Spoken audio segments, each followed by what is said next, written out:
मोअज़्ज़िज़ नाज़रीन, सैयद अतीकुल हसन का Sydney Australia से सलाम। आज जिस मौजू पर मैं बात कर रहा हूँ वो बहुत ही ज़्यादा अहम है, तो मैं आपसे दरख्वास्त करूँगा कि मेरी पूरी इस एनालिसिस को, वीडियो को आप देखिएगा। इससे आपको दुनिया में जारी बदलती हुई जियो पॉलिटिक्स और पॉलिटिक्स का समझ में आएगा और दुनिया में क्या हो रहा है इस वक्त, किसी तेज़ी से हालात बदल रहे हैं, नई ब्लॉकिंग हो रही है, वो आपको समझ में आएगी जो मेरी एनालिसिस के मुताबिक है। तो मैं चाहता हूं कि आप लोग इसको पूरी वीडियो मेरी देखें, क्योंकि अक्सर लोग मुझसे ये कमेंट्स करते हैं कि आपकी वीडियोस बड़ी होती हैं। कुछ वीडियो मेरी बेशक बड़ी होती हैं क्योंकि मैं एनालिसिस करता हूं और उसमें कंक्लूजन और सारी चीज़ें देने की कोशिश करता हूं, और तो लिहाजा आपको थोड़ा सा वक्त तो लगाना पड़ेगा। तो आज का जो मौजू है वो बहुत अहम है और मैं आपको बताता हूँ पहले मौजू, और फिर वन बाय वन हम उस पर डिटेल से मैं तफसील बयान करूँगा और चाहूँगा कि आप भी जब ये प्रोग्राम देखें तो इस पर कमेंट्स दें। आज का मौजू है कि दुनिया में आलमी जियोपॉलिटिक्स तब्दील हो रही है। इंडो पैसिफिक तीसरी जंग अजीम का अखाड़ा हो सकता है। रूस, चीन, ईरान, पाकिस्तान, तुर्की और सेंट्रल एशियाई रियासतों का अजीम इत्तेहाद। अमेरिका और उसके इत्तेहादियों के ख़िलाफ़ नया ब्लॉक। अमेरिका का एकतरफा सुपर ताकत ख़त्म हो रही है। अब चीन भी अजीम ताकत बनकर उभर रहा है। चीन के ख़िलाफ़ अमेरिका, बरतानिया, जापान, भारत और ऑस्ट्रेलिया मैदान में हैं। ऑकस और क्वाड में ऑस्ट्रेलिया एक फ़रीक है और ये चीन के ख़िलाफ़ एक महाज़ तैयार किया गया है। तो मैं इस पर भी बात करूंगा कि ये ऑकस है क्या और स्क्वाड है क्या। तो इसके अलावा ऑस्ट्रेलिया के हवाले से एक बहुत बड़ी बैनुल-अक़वामी एक एक्टिविटी हुई है, सरगर्मियाँ हुई हैं, उस पर मैं बात करूंगा। फ़्रांस के साथ $90 बिलियन आबदोज़ का 2 साल पुराना मुआहदा ऑस्ट्रेलिया ने अचानक ख़त्म कर दिया।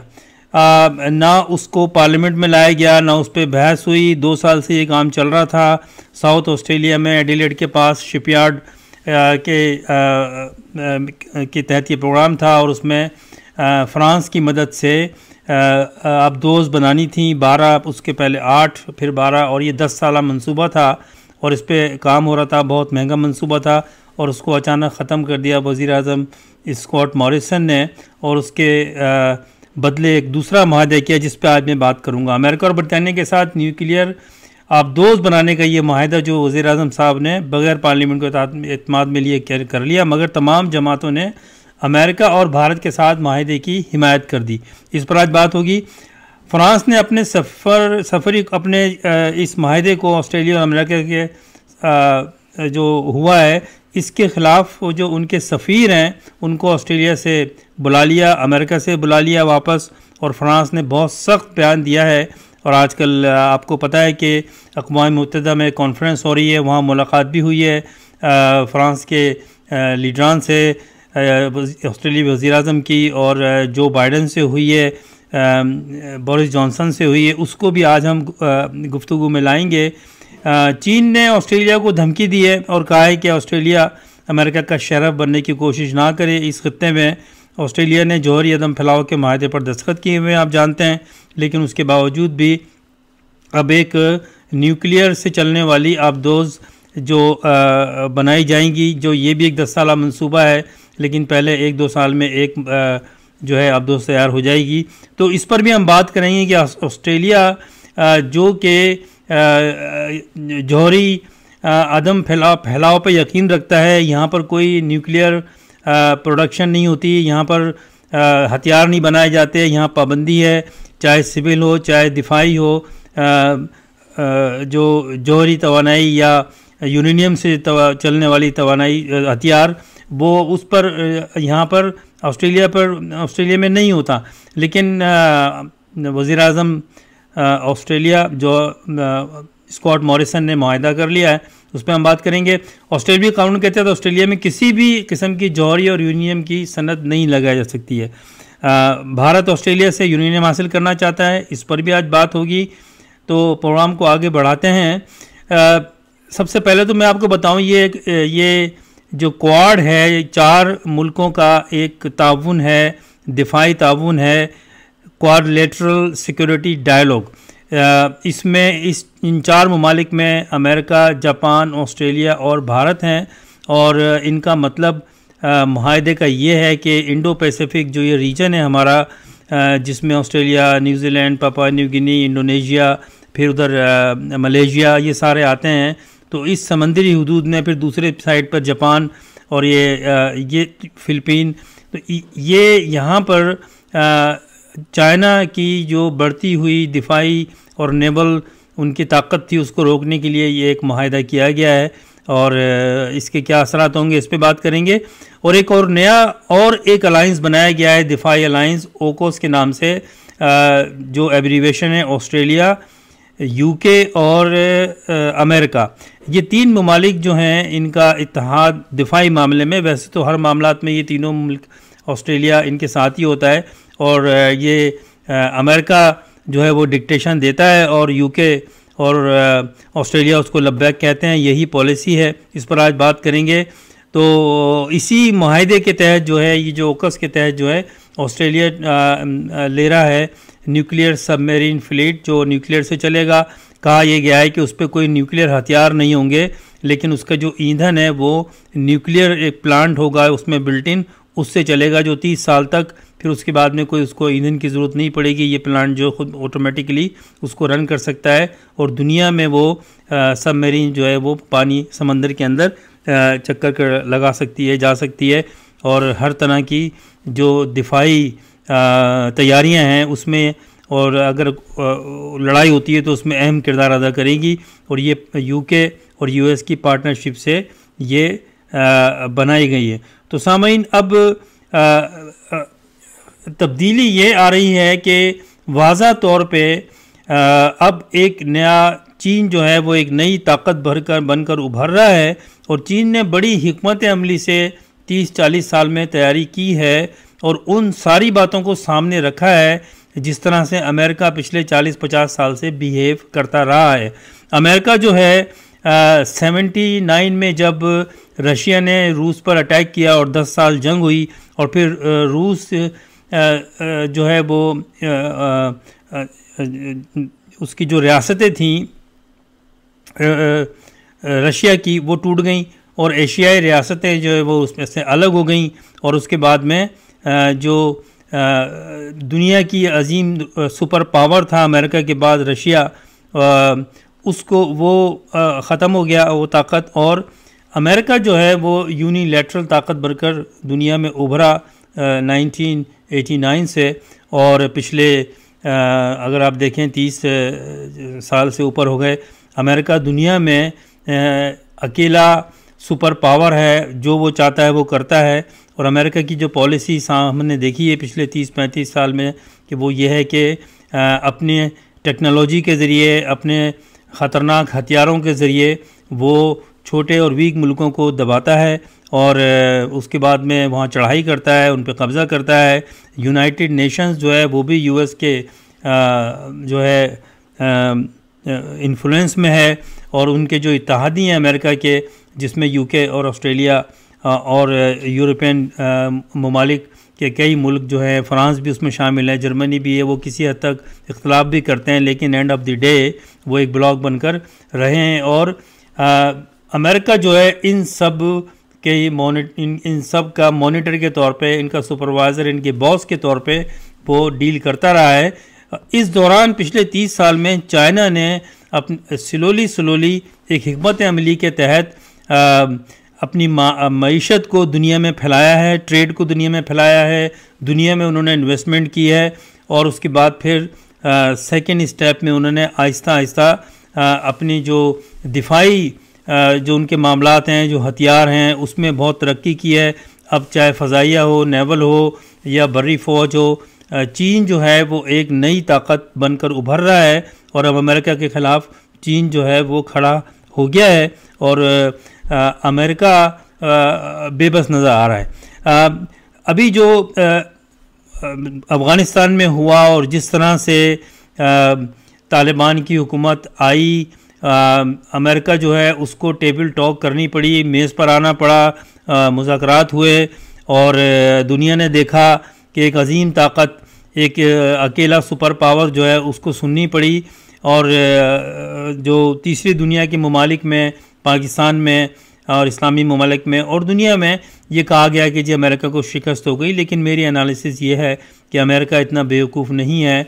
हाँ, अमेरिका जो है ये फ़तह और शिकस्त को नहीं मानता, वो अपने ज़ाती मुफाद देखता है। वो अपने मुफाद देखकर किसी भी मुल्क पर चढ़ाई करता है, अपने जो उनका एजेंडा होता है उसको पूरा करता है, और जब वो पूरा हो जाता है या नहीं हो पाता है तो वहाँ से निकल जाता है बग़ैर इससे कि जी हमारी ये हार हुई है या जीत हुई है। वो ये कहते हैं कि हमारा मुफाद हमारा सबसे अजीम है और जो हमारे इत्तेहादी हैं वो हमारे साथ हैं, तो उसमें अगर हमें जो भी फ़ैसला करना पड़े वो हम करेंगे। और यही हुआ कि 20 साल अफ़गानिस्तान में लड़ाई के बाद एकदम उन्होंने एक प्लान के साथ, मेरे एनालिसिस के मुताबिक, तज़किये के मुताबिक, एक प्लान के साथ ये उन्होंने पाकिस्तान की मदद ली। और जिस पर पाकिस्तान ने बहुत सोचा, चीन से डिस्कस किया, ख़ित्ते में डिस्कस किया, और पाकिस्तान ने भी ये सोचा कि हमारे भी मुफाद में है कि हम यहाँ से अगर अमेरिका निकलता है हम उसकी मदद करते हैं फ़ौरी तौर पर, तो फिर यहाँ पर जो पाकिस्तान के अपने जो प्रॉब्लम्स हैं, टेररिज्म जो बढ़ रहा है और हमारे पाकिस्तान का जो नेबर है वहाँ से अफ़गानिस्तान के थ्रू टेररिस्ट आ रहे हैं, उनको भी रोका जा सकता है। और जो पाकिस्तान की मगरबी सरहद है उस पर भी अमन हो सकता है। वहाँ से जो जो टेररिस्ट आते हैं यहाँ से इंसर्जेंट्स, उनको रोका जा सकता है। तो पाकिस्तान ने उन अमेरिकी फ़ौजों को, इत्तेहादी फ़ौजों को निकलने में पूरा साथ दिया। आज तालिबान की हुकूमत है और अमेरिका ये कह रहा है कि यही एक तरीका था वहाँ से निकलने का, लेकिन ऐसी बात है नहीं। अमेरिका ने बहुत सोचा और सोच के ये फ़ैसला किया कि क्योंकि चीन की जो बढ़ती हुई ताकत है उसके सामने अमेरिका ये जो ख़ित्ता है जनूबी एशिया का, पाकिस्तान के साथ ईरान, फिर अफ़गानिस्तान, फिर तुर्की, तो इस पर बेहतर ये है कि यहाँ से निकला जाए और फिर रद्द-ए-अमल के तौर पर दूसरे एक ताकत जो है मिलके यूरोप के साथ वो बनाई जाए। और बजाय इसके कि चीन इस इलाके में, जो जनूबी एशिया का इलाका है, सेंट्रल एशिया का इलाका है, यहाँ तो उन्होंने उनकी ज़मीनी सरहदें भी मिलती हैं, एक ब्लॉक बना लिया है, तो हमें वहाँ अब मज़ीद लड़ने की ज़रूरत नहीं है, बल्कि हम दूसरा जो एक ख़ित्ता है जो इंडो पैसिफिक समंदर है, वहाँ पर भी चीन जो है बड़ी तेज़ी से आगे बढ़ रहा है और उसको रोका जाए, और उसके लिए एक नया इत्तेहाद बनाया गया। और जैसे मैंने कहा कि वो इत्तेहाद जो है वो क्वाड, यानी कि उस इत्तेहाद में अमेरिका, जापान, ऑस्ट्रेलिया और इंडिया साथ हैं। ये दिफाई माहिदा किया है और उसके अलावा एक और माहिदा किया है जो ओकस के नाम से है, जिसमें ऑस्ट्रेलिया, यूके और जो है अमेरिका ये शामिल हैं। तो अगर आप देखें तो ये एक ब्लॉक बन रहा है चीन की बढ़ती हुई ताकत के जवाब में, और एक तरफ दूसरी तरफ जो है वो चीन अपना एक ब्लॉक बना रहा है। तो पहले हम चीन पे बात करते हैं और उसके बाद में फिर हम इस ब्लॉक पे बात करेंगे जो इंडो पैसिफिक में बन रहा है।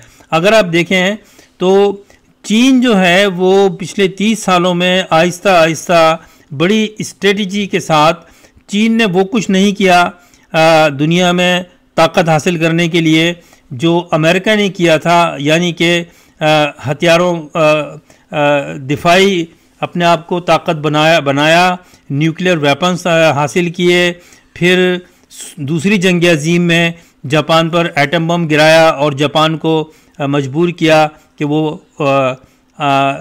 अमेरिका की इत्तेहादी बने। और आज भी जापान जो है उसकी फ़ौज और उसकी जो डिफेंस है वो अमेरिका के रहम व करम पर है।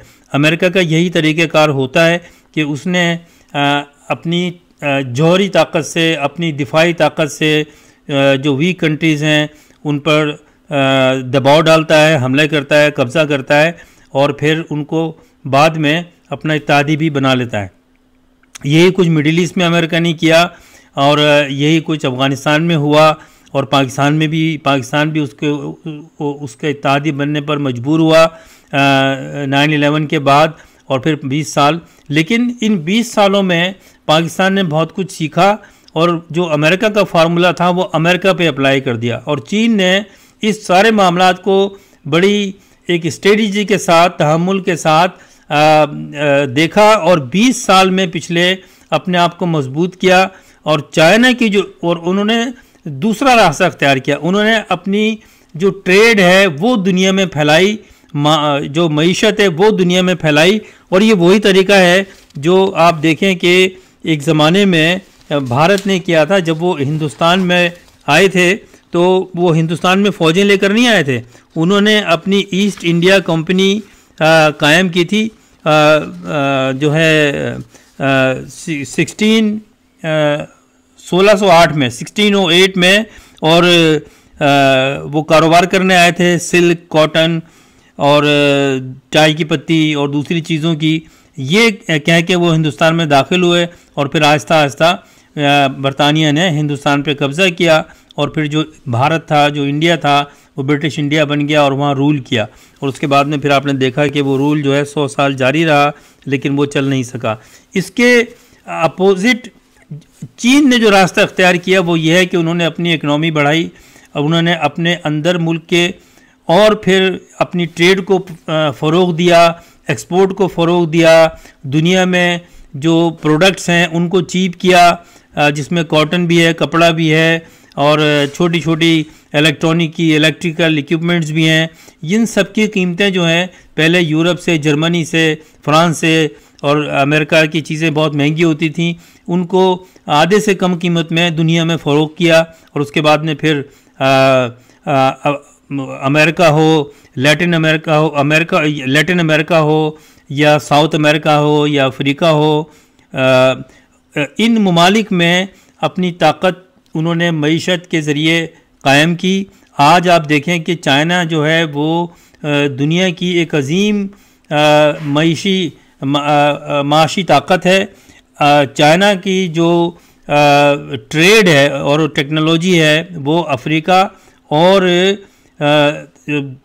लैटिन अमेरिका यानी कि साउथ अमेरिका के कई ममालिक हैं वो, और फिर उधर साउथ अफ्रीका और अब मिडिल ईस्ट में भी चाइना जो है पैर जमा रहा है और कई कंट्रीज़ के साथ बड़े बड़े माहदे हो रहे हैं। तो बेसिकली जो है चाइना ने एशिया में मलेशिया, इंडोनेशिया, पापा न्यू गिनी, फिर थाईलैंड, फिर इवन वियतनाम और इन सारी जगहों पर ट्रेड के ज़रिए अपने आप को, अपनी वहाँ इन्फ्लुएंस बरकरार किया है। और अब चाइना की सबसे बड़ी तिजारती मंडी है एशिया के ये ममालिक जो इधर ईस्ट एशिया में लगते हैं, और न्यूजीलैंड इवन और ऑस्ट्रेलिया भी एक बहुत बड़ी ट्रेड की मंडी है। लेकिन अब क्योंकि अमेरिका के दबाव की वजह से ऑस्ट्रेलिया ने अपनी पॉलिसी चेंज की है, हम उस पर बात करते हैं। उसके अलावा चीन ने जो दूसरा ख़ित्ता है वो है अफ्रीका और फिर उधर लैटिन अमेरिका, यानी कि इस वक्त सबसे ज़्यादा तिजारत चीन की जो है, एक्सपोर्ट जो है वो अफ्रीकी ममालिक में है। और जो साउथ अमेरिकन कंट्रीज़ हैं, लैटिन अमेरिका जो है वहाँ पर है, ब्राज़ील में, अर्जेंटीना में, चिली में, क्यूबा में, यहाँ सब जगह भारत जो है उसकी वो डोमिनेट कर रही है, उसकी तिजारत, एक्सपोर्ट। इसी तरह से फिर अगर अफ्रीका में देखें तो बड़े बड़े माहदे अफ्रीका में और इन्वेस्टमेंट चाइना ने किए, चाड में, सूडान में और नाइजीरिया में, फिर उधर साउथ अफ्रीका में। तो कहने का मकसद ये है कि चीन ने 20-30 साल में अफ्रीका से लेके और साउथ अफ्रीका से लेके उधर फिर लैटिन अमेरिका और फिर इधर ईस्ट में, फार ईस्ट में और इंडो पैसिफिक में अपनी ट्रेड के ज़रिए अपनी ताकत को बढ़ाया। और साथ साथ पैरेलली दिफाई मामलात में चीन ने जो है वो अमेरिका के हम पल्ला आने के लिए बहुत कुछ किया। और अब इस वक्त जो है वो चीन जो है वो आप देखें कि वो टेक्नोलॉजी में, वेपन्स में, फ्लीट्स में वो अमेरिका का मुकाबला कर रहा है। इस वक्त अगर आप देखें चाइना जो है उसकी जो नेवी है उसके पास 360 शिप्स हैं कंपेयर टू ऑस्ट्रेलिया जो बड़े फ्लीट हैं जिसके पास 297 हैं। इसी तरह से अगर आप इनकी चीन की अगर आप ट्रेड देखें, उनकी मईशत देखें, तो अमेरिका की जो जीडीपी है वो अमेरिका की जीडीपी है 22 something 12.7 trillion dollars 22.7 trillion dollar. लेकिन पिछले कई सालों से जो चाइना की जीडीपी है वो मुस्तकिल बढ़ रही है और अब जो चाइना की इस वक्त जीडीपी है वो तकरीबन 17.9 यानी कि तकरीबन 18 ट्रिलियन डॉलर के करीब है। तो करीब करीब आ रहा है जीडीपी में भी अमेरिका के। और अब आज की जो सियासत है, आज का जो नया वर्ल्ड ऑर्डर है, उसमें अब अमेरिका जो है हम ये कह सकते हैं कि वो अकेला सुपर पावर नहीं रहा, दूसरा सुपर पावर जो है अब वो चीन है। तो चीन ने बड़ी मेहनत से उसकी कौम ने काम किया दुनिया में और आज अपना लोहा वो बनवा रहे हैं। और इसी खौफ से अमेरिका ने इंडो पैसिफिक में, क्योंकि ख़तरा ये था अमेरिका को कि उधर अफ्रीका में और लैटिन अमेरिका में, इधर फिर साउथ एशिया के जो और सेंट्रल एशिया में चीन ने अपनी यहाँ पर ताकत शो कर दी है, इत्तेहाद बना लिया है, ब्लॉक बना लिया है। तो हम इंडो पैसिफिक को सेव करें और उसमें हम जो है ऑस्ट्रेलिया जो कि हमेशा से अमेरिका की सुनता आया है और जो मुबस्सिरीन है वो ये बात करते हैं कि ऑस्ट्रेलिया जो है वो ऑस्ट्रेलिया के लिए अमेरिका जो एक बॉस है और यूके का भी यही इसी तरह से ट्रीट करता है, क्योंकि बरतानिया के साथ तो पुराने रिश्ते हैं। ऑस्ट्रेलिया की जो सफ़ेद फार्म नस्ल है वो बरतानिया और यूरोप से ही आई थी और आज भी उन्होंने वो रिश्ते कायम किए हुए हैं। अगर आप यहाँ के जो सरबराह हैं, वज़ीर-ए-आज़म हैं, उनकी बात सुने, जब वो बरतानिया को और अमेरिका को मुखातिब करते हैं तो वो ये बात करते हैं कि हम वी हैव शेयर्ड वैल्यूज़। क्या शेयर्ड वैल्यूज़ हैं? शेयर्ड वैल्यूज़ अगर आप गौर करें तो उनका इशारा यही होता है कि हम एक नस्ल हैं, हमारी तारीख़ एक है और हम साथ में रहेंगे। हालांकि जो मौजूदा आलमी सियासत है, मौजूदा जो दुनिया की ज़मीनी हकीकत है, उसमें चाइना एक बहुत बड़ी ताकत है और चाइना एक बहुत बड़ी मंडी है ऑस्ट्रेलिया के लिए। सबसे ज़्यादा एक्सपोर्ट चाइना को होती थी, इंपोर्ट भी, ट्रेड भी। लेकिन अब जो ऑस्ट्रेलिया की पॉलिसी है चीन की तरफ, अमेरिका की तरफ बढ़ती हुई, ये नए नए मुआहदे और ऑकस की फिर जो ये बनाया गया अलायंस, उससे चीन बहुत नाराज़ है और उन्होंने काफ़ी चीज़ों के ऊपर ऑस्ट्रेलवी अशिया के ऊपर पाबंदी भी लगाई है, बैन भी किया है और टैरिफ के रेट भी बढ़ाए हैं, जिससे मजबूरन ऑस्ट्रेलिया को दूसरी मंडियों को देखना पड़ेगा।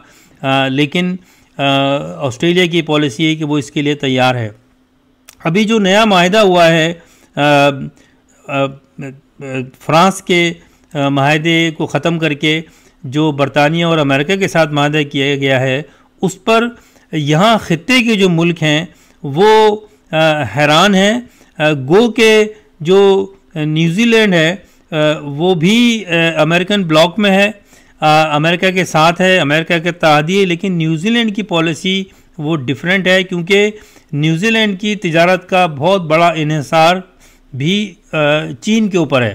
तो जो न्यूजीलैंड की वज़ीर-ए-आज़म हैं जेसिंडा आर्डर्न, उन्होंने कहा है कि ठीक है, हम अमेरिका के साथ चलते हैं, अमेरिका के साथ हम इत्तेहादी हैं, लेकिन हमें अपने ख़ित्ते को ये लड़ाई का मैदान नहीं बनाना चाहिए और हमें एहतियात करना चाहिए। चीन भी एक बहुत बड़ी हमारी मंडी है, हमारी ट्रेड है, उसको सोच के हमें कुछ माहदे करने चाहिए। तो दबे लफ्ज़ों में न्यूजीलैंड ने ऑस्ट्रेलिया से भी शिकायत की है कि ये जो ऑकस माहदा किया है बरतानिया और अमेरिका के साथ, उसमें न्यूजीलैंड को उसूली तौर पे एतमाद में लेना चाहिए था, हमसे डिस्कस करना चाहिए था। और यही शिकायत जो है वो इंडोनेशिया की है, जो ऑस्ट्रेलिया का नेबर है, और मलेशिया के भी है। मलेशिया ने तर्जुमान ने, उनके ऑफिशियल तर्जुमान ने बयान भी दिया है कि हम इससे खुश नहीं हैं, क्योंकि इससे इंडो पैसिफिक में ये एक इसको मैदान बनाया जाने की तैयारी हो रही है। अमेरिका ये चाहता है कि वहाँ पर जो ऑस्ट्रेलिया, न्यूजीलैंड और इंडोनेशिया इनको इस्तेमाल करे चाइना के अगेंस्ट, जो हमें नहीं करना चाहिए। तो अब लग यूँ रहा है इन तमाम हालात को देखते हुए कि दो ब्लॉक साफ नज़र आ रहे हैं, दो ताकतों के। एक ब्लॉक जो है वो चीन का है, और जो चीन के साथ जो कंट्रीज़ हैं, उनके साथ जो कंट्रीज़ हैं उनका है, जिसमें सेंट्रल एशियन स्टेट्स हैं, कजाकिस्तान, उज़्बेकिस्तान, तुर्कमेनिस्तान, किर्गिस्तान, इसके अलावा फिर ईरान, पाकिस्तान, टर्की, रशिया। ये तमाम चीन के ख़ित्ते में आते हैं। कई मुल्कों से, ख़ुसूसी तौर पे पाकिस्तान से, ईरान से, रशिया से चीन की सरहदें मिलती हैं। तो चीन ने अब और इस पर काम शुरू किया है। दूसरी जो एक अहम बात है वो ये है कि इस ब्लॉक में, जो ये ब्लॉक बन रहा है, इसमें रूस भी शामिल है। रूस भूला नहीं है कि अमेरिका ने जिस तरह से अफ़गानिस्तान में शिकस्त दी है, क्योंकि ज़ाहिर है कि असला और सारी ट्रेनिंग और पाकिस्तान के थ्रू तालिबान को अमेरिका दे रहा था, और चीन ने इस बात को भुलाया नहीं। लेकिन अब क्योंकि चीन रकबे के लिहाज से, स्टेट्स के लिहाज से वो बड़ा कंट्री नहीं रहा, क्योंकि जो सेंट्रल एशियन जो रियासतें थीं वो आज़ाद हो गईं, लेकिन वो रियासतें जो हैं सारी मुस्लिम रियासतें हैं, और जो जिनका रशिया में थी पहले, अब लेकिन रशिया ने स्ट्रेटजी ये बनाई कि इन ममालिक के साथ दोस्ती करके, चाइना के साथ दोस्ती करके अमेरिका के ख़िलाफ़ एक ब्लॉक तैयार किया जाए। और अब अगर आप देखें तो वाज़े तौर पे एक ब्लॉक नज़र आता है जिसकी तैयारी हो रही है, और आपने देखा कि पाकिस्तान इसमें एक की प्लेयर के तौर पर सामने आया है। पाकिस्तान की अहमियत बन गई है। चीन का तरीक़ाकार दुनिया पे हुकूमत करने का, हुक्मरानी करने का, एज ए सुपर पावर अपने आप को तस्लीम करने का अमेरिका से बहुत मुख्तलिफ है। चीन अगर देखता है कि इस कंट्री से को हमें अपने साथ मिलाना है सुपर पावर बनने के लिए, तो उसके साथ वो उसको एक स्टेटस देता है। पाकिस्तान ऐसा मुल्क है जो चीन के लिए बड़ी इम्पोर्टेंस रखता है अमेरिका के अगेंस्ट, क्योंकि जितना अगर आप नक्शा देखें तो ये जो गर्म समंदर है, जो जिसकी पाकिस्तान को मिला हुआ है, उसके वो चीन के लिए बहुत इम्पोर्टेंट है। और जब चीन के लिए इम्पोर्टेंट है तो फिर आगे अफ़गानिस्तान और उसके बाद जो इस्लामिक स्टेट्स हैं उनके लिए, और फिर रशिया के लिए। तो चीन ने इसीलिए पिछले 30 साल में पाकिस्तान को दिफाई तौर पर बड़ा मजबूत किया है। पाकिस्तान की जो इस वक्त एयर फोर्स है वो हमपल्ला है, बल्कि थोड़ी सी अब ज़्यादा भी है भारत से। पाकिस्तान की जो नेवी है, जो एक ज़माने में बहुत कमज़ोर थी, वीक थी, 65 की जंग में, 71 की जंग में पाकिस्तान के पास इतने जंगी बहरी बेड़े नहीं थे, जहाज़ नहीं थे, 3 या 4 थे। लेकिन इस वक्त जो है वो भारत के मद्दे मुकाबिल हैं, और बहरी मामलात में वही ताकत रखते हैं जो भारत के पास है।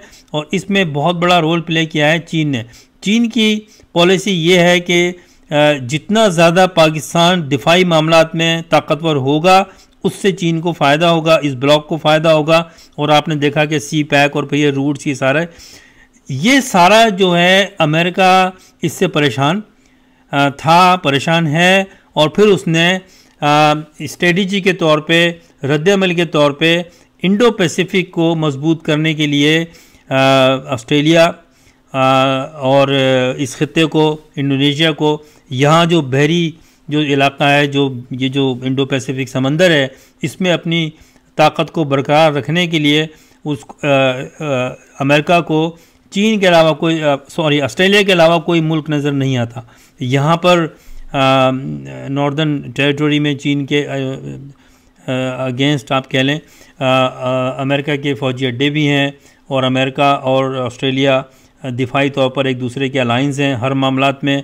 तो अब ख़तरा ये है कि लग ये रहा है कि अगली जो जंग होगी उसमें अगर आप इस वक्त हालात का जायज़ा लें, अल्लाह ना करे कि तीसरी वर्ल्ड वार हुई, लेकिन हुई तो मैदान जो है वो आजकल की जो सियासत नज़र आ रही है वो इंडो पैसिफिक होगा, जिसमें चीन और उसके इत्तेहादी एक तरफ होंगे, जिसमें जैसे मैंने आपको बताया कि जो ब्लॉक बन रहे हैं उसमें आप देखें तो ये पाकिस्तान, तुर्की, ईरान, रशिया, चाइना और फिर सेंट्रल एशियन स्टेट्स, ये एक ब्लॉक होंगे।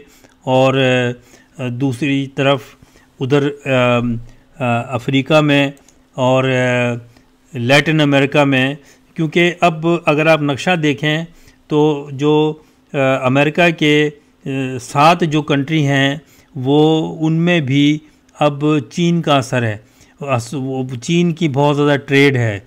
और चीन ने यही किया कि अमेरिका के चारों तरफ जो खित्ते हैं, रीजन हैं, बर-ए-आज़म है, उनमें उन्होंने अपनी ट्रेड बढ़ाई, उन्होंने अपना इन्फ्लुएंस बढ़ाया, उनके साथ वहाँ इन्वेस्टमेंट की। इस वक्त चीन की सबसे बड़ी इन्वेस्टमेंट जो है वो अफ्रीका में है और लैटिन अमेरिकन कंट्रीज़ में है। और ताकि अगर अमेरिका कुछ करता है तो वो नहीं कर पाएगा, क्योंकि जो ये कंट्रीज़ हैं जिनका मैंने जिक्र किया, अफ्रीका के और फिर उधर साउथ अफ्रीका और फिर इधर ब्राज़ील और दूसरे कंट्रीज़ जो हैं, यहाँ पर चीन के साथ इनकी बहुत ज़्यादा ट्रेड के माहदे हैं, दिफाई माहदे हैं। एक और डेवलपमेंट ये है कि इस वक्त रशिया जो है वो सबसे बड़ा अफ्रीकन कंट्रीज़ का वेपन सप्लायर है।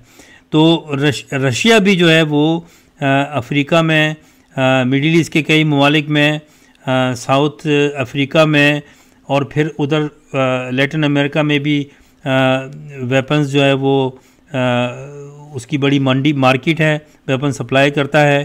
तो अब इसके अलावा जो कई यूरोपीय रियासतें हैं उसमें भी चीन का बड़ा असर, रशिया का बड़ा असर और रसूख है। कई ईस्ट यूरोपियन कंट्रीज़ में भी चीन बड़ी इन्वेस्टमेंट कर रहा है, उनके साथ माहदे कर रहा है। और अभी आपने देखा कि जब ये ऑस्ट्रेलिया ने फ्रांस के साथ $90 बिलियन का माहदा ख़त्म करके और वो बरतानिया और अमेरिका के साथ माहदा किया, तो उस पर सख्त एक्शन लिया। फ्रांस ने अपने सफ़ीर बुला लिए ऑस्ट्रेलिया से और अमेरिका से और कहा कि ऑस्ट्रेलिया ने हमारी पीठ में छुरा घोंपा है, और अमेरिका से भी नाराज़गी जाहिर की। लेकिन इसके बावजूद भी इस वक्त तक जो यूरोप है उसका झुकाव बरतानिया और अमेरिका के तरफ ही है। अगर आलमी जंग होती है तो देखना ये होगा अगले जो आने वाला वक्त है उसमें कि यूरोपियन यूनियन कहाँ खड़ी होती है। बरतानिया ज़ाहिर है अमेरिका के साथ खड़ा होगा, ऑस्ट्रेलिया जो है वो अमेरिका के साथ खड़ा होगा, जापान अमेरिका के साथ खड़ा होगा। लेकिन कुछ कंट्रीज़ अभी ऐसे हैं, कुछ रीजन ऐसे हैं जिसमें यूरोपियन यूनियन है। यूरोपियन यूनियन ने भी बहुत सख्त मौक़िफ़ इख्तियार किया है ऑस्ट्रेलिया के ख़िलाफ़। ये जो फ्रांस से माहदा ख़त्म किया है, उन्होंने कहा है कि ऑस्ट्रेलिया को सेटिस्फैक्ट्री जवाब देना पड़ेगा। इस तरह से मुल्कों के दरमियान मुआहदे नहीं होते, और ये जिस तरह से ख़त्म किया गया है उसकी हमें समझ आ रही है। तो ये बड़ा सख्त बयान था, लेकिन क्या इसके असरात उस हद तक हो सकते हैं कि फ़्रांस और यूरोपियन यूनियन के कुछ ममालिक जो हैं वो भी चीन के ब्लॉक में चले जाएं, क्योंकि अब चीन भी एक सुपर पावर है, उसके अपने इत्तेहादी हैं और एक वो अजीम ताकत बनकर उभर रहा है। यही वजह है कि अमेरिका मजबूर हो गया कि वो पाकिस्तान से दुश्मनी नहीं करे, क्योंकि अगर वो सख्त मौक़िफ़ इख्तियार करता तो पाकिस्तान बिल्कुल तैयार ही करके आया था कि अगर अमेरिका ने इस वक्त हमें कोई धमकी दी तो हम धमकी का जवाब धमकी से देंगे। पाकिस्तान के वज़ीर आज़म ने भी साफ तौर पे कहा कि no do more, absolutely not, और हम वो करेंगे जो हमारे मुल्क के लिए फ़ायदे में है। तो ओबियसली कि जब इस तरह की बातें पाकिस्तान जैसा मुल्क जब करता है या तो उसके पीछे काफ़ी चीज़ें होती हैं। तो वो पाकिस्तान नहीं है, एक ब्लॉक है, और पाकिस्तान में जो पाकिस्तान की जो पॉलिटिक्स है, जो जियो पॉलिटिक्स है, खित्ते की पॉलिसी है, वो बहुत कामयाब रही है। बहुत आला तरीके से पाकिस्तान ने डील किया है, और उसकी वजह यह है कि पाकिस्तान की जो सियासी हुकूमत है, डेमोक्रेटिक सिस्टम है पाकिस्तान का, वो इतना मजबूत नहीं है।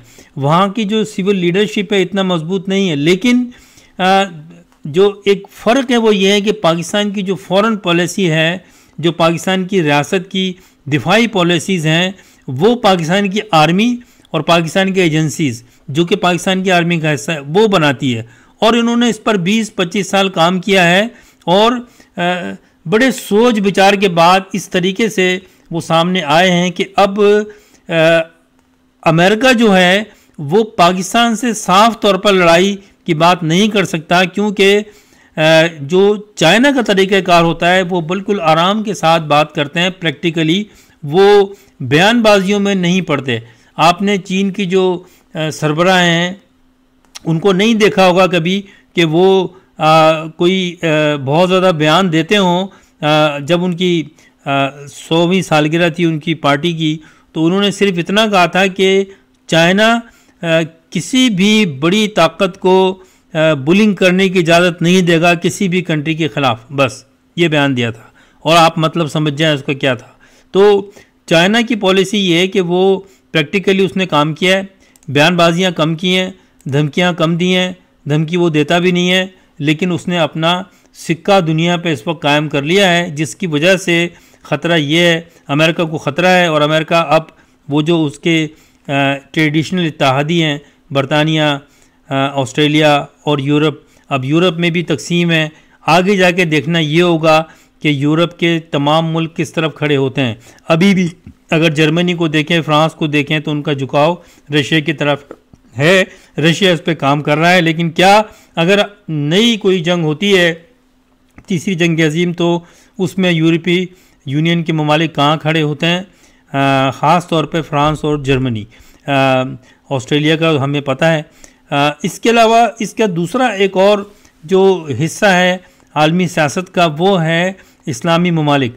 मैं अगले वीडियो में इंशाल्लाह आपसे इस पर बात करूँगा। वो भी एक बड़ा सब्जेक्ट है, क्योंकि इससे आलमी जो इस्लामिक ब्लॉक है, इस्लामिक वर्ल्ड है, मुस्लिम वर्ल्ड है, उस पर भी इस जो ये एक नए ख़ित्ते में ब्लॉक बने हैं, इस पर असर होगा। और आपने गौर किया होगा कि अमेरिका जो है वो मिडिल ईस्ट में भी खामोश नज़र आ रहा है, और आहिस्ता आहिस्ता वहाँ से भी अपनी जो उसकी फ़ौज है उसको निकाल रहा है, क्योंकि अंदर ये काम हो रहा है कि चीन कई ममालिक के साथ बड़े माहदे कर रहा है, कतर के साथ और बहरीन के साथ और कई ममालिक के साथ। और रशिया जो है वो तो ऑलरेडी कई ममालिक के साथ उनका दिफाई माहदा है, जिसमें शाम भी शामिल है, इजिप्ट भी शामिल है। तो इस पर भी ये भी एक जो मुस्लिम कंट्रीज़ हैं इस वक्त लग ये रहा है कि वो भी चाइना और रशिया की तरफ ही आगे होंगे इस ब्लॉक में। तो चीन जो है, अमेरिका जो है, उसको एक बहुत बड़ा ख़तरा लायक है। वैसे भी नाजरीन, कोई भी ताकत दुनिया में कभी भी हमेशा के लिए नहीं रहती। मुल्क कौमें बनती हैं, ताकत आती है, सुपर पावर बनती हैं, फिर नीचे चली जाती हैं। यही दुनिया का एक दस्तूर है। आप दुनिया में बड़े बड़े कॉन्कर्ड देख लें, आप सिकंदर आज़म से लेकर और हलाकू से लेकर और चंगेज़ खान से लेकर और उसके बाद में ऑटोनोम एम्पायर को लेकर, और फिर रशिया, एक यूनाइटेड स्टेट्स ऑफ रशिया, आज वो रशिया रह गया। तो दुनिया में ये होता है, मुल्क बड़े होते हैं और फिर वक्त के साथ साथ जो छोटे होते हैं वो उनके बराबर आ जाते हैं। अभी यही हो रहा है कि अमेरिका का यूनिलेटरिज्म और जो सुपर पावर अकेला था रशिया के कोलैप्स होने के बाद, अब वो ताकत ख़त्म कह सकता हूँ मैं कि हो गई है, और चीन उनके ख़िलाफ़ खड़ा हो गया है। और पाकिस्तान चीन के सुपर पावर बनने से पाकिस्तान की जो एक दुनिया में जो सियासत है, आलमी सियासत में, और एक बहुत बड़ी वो पाकिस्तान की एक वैल्यू बन गई है। और इस पूरी सियासत में जो सबसे ये जो बदलती हुई सियासत है दुनिया की, इसमें जो नुकसान जिस कंट्री को हुआ है, जिसमें उसका अपना हाथ है, वो भारत है। क्योंकि भारत की पॉलिसी वो स्ट्रेटेजिक पॉलिसी जो है वो हालात को, ज़मीन के हालात को देखकर नहीं बनाई जाती, बल्कि वो जज्बाती एक कैफियत होती है कि हम बहुत बड़े मुल्क हैं और बस हम हैं बस। लेकिन आप देखें कि चीन की बदकिस्मती ये है कि उसका जो एक नेबर है वो चाइना है और दूसरा पाकिस्तान है। तो हालात तो ये थे भारत के लिए कि वो अपने ख़ित्ते को देखता, अपने ख़ित्ते के जो नेबर्स हैं उनको देखता, उनके साथ इत्तेहाद करता, लेकिन सिर्फ़ और सिर्फ पाकिस्तान की दुश्मनी में, और कोई वजह नहीं है, वो अमेरिका के साथ चले गए। अमेरिका पाकिस्तान से ज़्यादा अच्छा अमेरिका को कोई नहीं जानता, क्योंकि पाकिस्तान ने बहुत ज़्यादा कीमत पे की है और धोखे भी खाए हैं अमेरिका के साथ। भारत ने इससे कोई सबक हासिल नहीं किया, और वो सिर्फ इस बात से खुश था कि जी अब अमेरिका हमारे साथ है। उन्होंने एक ज़माना था जब कांग्रेस थी, इंदिरा गांधी थी, तो सबसे ज़्यादा अच्छे ताल्लुकात भारत के वो रशिया के साथ थे। आज रशिया उनके साथ नहीं खड़ा हुआ, आज वो पाकिस्तान के साथ खड़ा हुआ है, क्योंकि उनको भी एहसास हुआ कि ये मुल्क एक जज्बाती मुल्क है। इसकी सोच जिस तरह से दो ममालिक के दरमियान जो स्ट्रेटेजिक पॉलिसी होती है वो ट्रेड पे, टेक्नोलॉजी पे और दूसरी इन चीज़ों पर होती है। भारत की पॉलिसी सिर्फ एक है कि बस वो पाकिस्तान हमारा दुश्मन है। और फिर वहाँ पर जो ये नस्ली फसादात हुए हैं, मुसलमानों के ख़िलाफ़ जो वहाँ पर प्रोपेगेंडा होता है, और फिर एक वहाँ का जो मीडिया है उसने भारत को तबाह करने में, जलील करने में, दुनिया में रुस्वा करने में कोई कमी नहीं छोड़ी है। उसकी वजह यह है कि वो एक जलन और हसरत और एक दुश्मनी, और दुश्मनी भी कोई एक घटिया किस्म की जो होती है वो कि बस वो पाकिस्तान के ख़िलाफ़ बयान देना है। और आप देखते हैं कि जो मैंने एक प्रोग्राम किया था पिछले दफ़ा, एक कॉमेडी शो लगते हैं उनके मीडिया जो है, और अब उनको उसकी सज़ा भी मिल रही है। तो ये जो एक नया ब्लॉग बना है जो मैंने आपको बताया, क्वाड का जो ब्लॉग बना है अमेरिका के सरपरस्ती में और ऑकस का, जिसमें भारत भी शामिल है। अब अगर आप थोड़ा सा तजिया करें तो देखें कि भाई भारत को इसमें शामिल होने की क्या ज़रूरत थी। मतलब बात समझ में आती है, अगर ऑस्ट्रेलिया, बरतानिया शामिल हैं, जापान अब सेकुलर वार से अमेरिका के साथ है, तो वो तो समझ में आता है। भारत जो है वो इस खित्ते में है, उसका पड़ोसी जो है वो चीन है, उसका पड़ोसी पाकिस्तान है। तो बिला किसी डिस्क्रिमिनेशन के नहीं सोचना चाहिए कि भाई क्योंकि पाकिस्तान वो मुसलमान मुल्क है और मुसलमानों से दुश्मनी करनी है, मुसलमानों को मारना है, पाकिस्तान भारत के अंदर भी और बाहर भी, तो हम पाकिस्तान के साथ नहीं हैं। इसका नुकसान बहुत बड़ा हुआ है भारत को। अब ज़ाहिर है कि भारत की आवाम को इस पर सोचना है, जो पॉलिसी मेकर हैं उनको सोचना है। लेकिन आइंदा अगर जंग होती है इंडो पैसिफिक में, तो उसमें सबसे बड़ा जो नुकसान होगा वो होगा भारत को, क्योंकि भारत का जो हिमायती अमेरिका तो भाग जाएगा, लेकिन इस खित्ते में चाइना साथ में बैठा हुआ है और पाकिस्तान है। तो आप अंदाज़ा कर सकते हैं कि भारत का क्या हशर होगा अगर आगे आइंदा कोई जंग होती है और उसको वो अनरिकवरेबल उसको नुकसान होगा। लेकिन बहरहाल ये भारत का अपना फ़ैसला है, जो वो अपना फ़ैसला करते हैं। तो ये दुनिया की सियासत चेंज हो रही है। ऑस्ट्रेलिया के जो वज़ीर आज़म है वो अमेरिका गए हुए हैं, वो अमेरिकन प्रेसिडेंट से उन्होंने बात की है और बरतानिया के वज़ीर आज़म से बात की है। और वो ही रिवायती बातें जो पहले हमने देखी, जॉन हॉवर्ड के ज़माने में भी देखी, और चाहे लेबर हो चाहे लिबरल हो, ऑस्ट्रेलिया की पॉलिसी जो है वो अमेरिका को एज ए बॉस ट्रीट करना और उनके जो हुक्म है उसको बजा लाना। लेकिन ये अब आजकल की जो सियासत है उसमें चीन जो है उसके साथ ताल्लुकात ख़राब करना मैं समझता हूँ ऑस्ट्रेलिया के लिए भी कोई मुफीद नहीं रहेगा, क्योंकि चीन अमेरिका पे कोई भी मुल्क भरोसा नहीं कर सकता। माजी यही बताता है, यही कुछ अफ़गानिस्तान के साथ हुआ, यही कुछ इराक़ के साथ हुआ, शाम के साथ हुआ, और भी जो कंट्रीज़ उनके साथ थे, पाकिस्तान के साथ हुआ। पाकिस्तान ने कितना पे किया है, रूस अमेरिका का इत्तेहादी बन के 70-80 हज़ार फ़ौजी हमारे पाकिस्तान के मारे गए और अरबों डॉलर का नुकसान हुआ, लेकिन अमेरिका ने पाकिस्तान को कोई एक्नॉलेज नहीं किया और आज भी पाकिस्तान को वो अप्रिशिएट नहीं करता इतना। लेकिन अब क्योंकि हालात ज़मीनी बदल गए हैं तो अब अमेरिका भी एहतियात से काम ले रहा है। पाकिस्तान एक नया की प्लेयर बन के उभरा है और आगे पाकिस्तान एक नया की प्लेयर मुस्लिम कंट्रीज़ में भी बन के आगे आएगा और आप देखेंगे कि दुनिया में बहुत बड़ी तब्दीलियां आएंगी। लेकिन पाकिस्तान के लिए अच्छी तब्दीलियां हैं। पाकिस्तान को सिर्फ जो करना है वो ये है कि उनके जो अंदरूनी हालात हैं, जो पाकिस्तान के जो इंटरनल मैटर्स हैं, आवाम से रिलेटेड, आम आवाम से रिलेटेड जो मैटर हैं, मौजूदा हुकूमत को उस पर ध्यान देना है।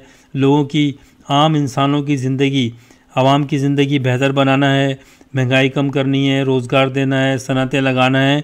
और जो पाकिस्तान के अंदर जो सिविल लीडर्स हैं, जमातें हैं, जो पाकिस्तान के साथ सिंसियर नहीं हैं, बहुत ही ख़राब बयान देती हैं, उस पर सख्त एक्शन लेना चाहिए, उन पर बैन करना चाहिए, क्योंकि ये नुकसान अंदर से हमें बहुत हुआ है।